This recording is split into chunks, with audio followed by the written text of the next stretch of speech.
My name is Maya. I'm 32 years old, and I work as a senior accountant for a firm in Chicago.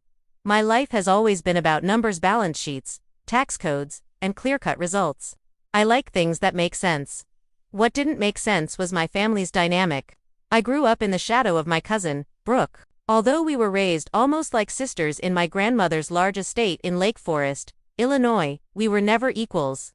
Brooke was the darling of the family, charismatic, beautiful, and a professional socialite who spent her days spending her parents' money and her nights documenting it on Instagram. I was the mousy one, the one who stayed home to help my grandmother, Evelyn, with her medication and her taxes, while Brooke was off at Coachella or yachting in the Hamptons. My parents and Brooke's parents always reinforced the hierarchy. Maya, be a dear and help Brooke with her bags. Or Maya, you don't need a new dress for the gala. You're so good at making do with what you have. Brooke didn't just accept the favoritism, she weaponized it. She would borrow my jewelry and lose it, or accidentally forget to invite me to family dinners, knowing I was upstairs working. 2 months ago, Evelyn passed away. She was the matriarch, the one who held the massive family fortune and the historic Lake Forest estate. At the funeral, Brooke was draped in designer black lace, dabbing her dry eyes with a silk handkerchief, already talking about how she was going to turn the estate into a content house for her influencer friends. Grandma always said the house was my spirit animal, Brooke chirped during the wake, sipping expensive champagne. Maya, I'll probably let you keep your little office in the basement for a few months while you find an apartment. I'm generous like that. I didn't say anything. I knew Evelyn better than anyone. I was the one who sat with her every night for the last 3 years. I was the one who listened to her stories about how her own sisters had tried to push her out of the family business decades ago. Evelyn hated entitlement.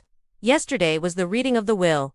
We gathered in the mahogany-lined library of the estate. My parents, Brooke's parents, and Brooke herself were all there, looking like they were waiting for a lottery payout.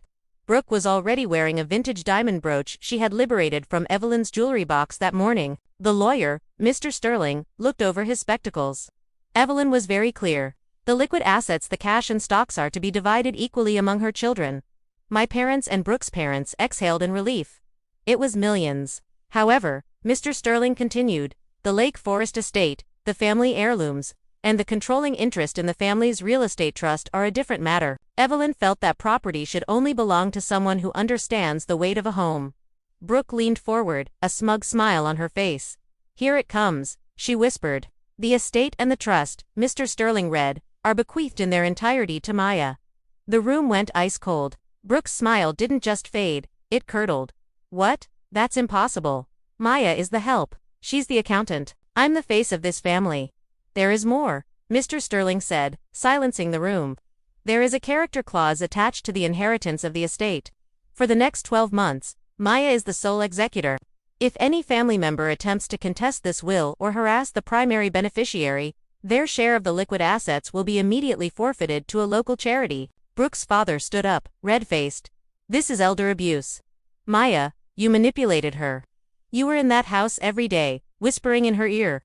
I looked at my uncle, the man who had ignored my existence for a decade unless he needed his taxes filed for free. I didn't whisper anything, Uncle, I just listened. Something none of you bothered to do. You're going to give it back, Brooke hissed, her eyes darting around the room. You don't even like this house. You're a minimalist. You live in a cubicle. I'm not giving anything back, Brooke, I said, standing up. In fact, I've already made some decisions. Since the estate is now mine, I'm changing the locks this afternoon. And Brooke, that brooch you're wearing. It's part of the heirloom collection. You have 10 minutes to put it back on the table before I call the police to report a theft. You wouldn't, Brooke gasped. Check the balance sheet, Brooke, I replied. I'm an accountant. I'm very good at tracking what belongs where. And right now, you're in the red. The 10 minutes passed in a blur of screeching and frantic phone calls. Brooke eventually slammed the diamond brooch onto the library table with such force I thought the wood might chip. She marched out, her designer heels clicking furiously against the marble, while my parents and hers followed closely behind, shouting about how they would find a way to break the will. But Evelyn was smarter than they gave her credit for. She knew that the character clause was a legal cage they could unescape without losing their millions in cash. If they sued me, they'd be poor. If they left me alone, they'd stay rich. It was the ultimate test of their greed versus their ego, and I knew greed would win every time. By 5 p.m., The locksmiths had finished. The heavy oak doors of the Lake Forest estate were now secured with a system Brooke could uncharm her way past. I sat in the library, the silence of the house wrapping around me like a warm blanket. For the first time in 32 years, I didn't feel like a guest in someone else's life. A week later, the negotiation phase began. My mother called me, her voice dripping with a sweetness that felt like poison. "Maya, darling, we were all just so shocked at the reading.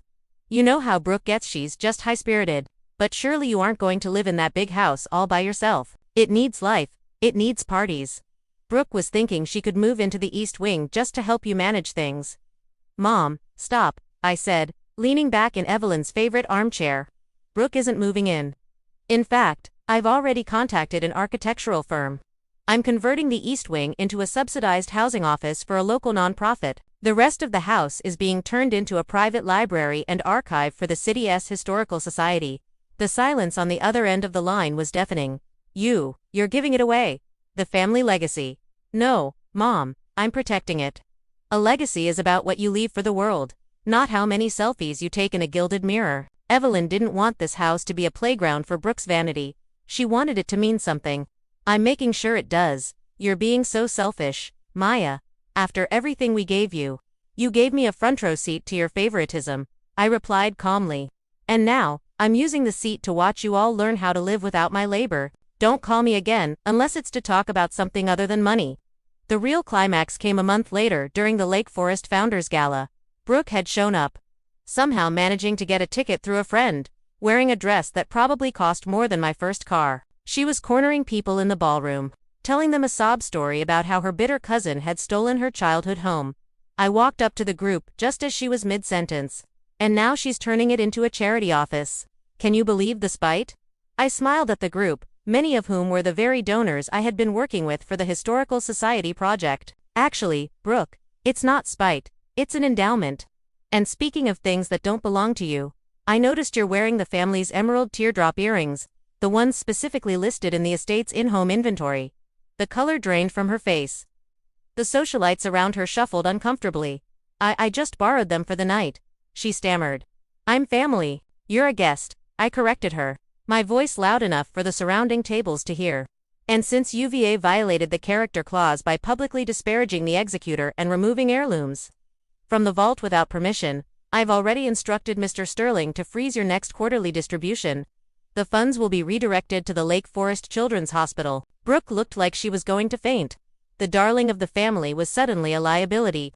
Her friends, seeing the shift in power, began to drift away toward the bar, leaving her standing alone in the center of the room. "You've ruined me," she whispered, her eyes welling with real tears, this time tears for her bank account. "No, Brooke," I said, taking a sip of my water. "I just balanced the books. You've been living on credit you didn't earn for 30 years. The bill is finally due." I walked away, leaving her in the middle of the ballroom. I didn't feel the need to look back. I went home to my quiet, historic estate, made myself a cup of tea, and sat in the library to read. I had reclaimed my name, my space, and my peace. The mousy cousin was gone. I was Maya, the owner of my own destiny, and for the first time in my life, the numbers finally added up. I chose myself, and the silence was the most beautiful sound I'd ever heard.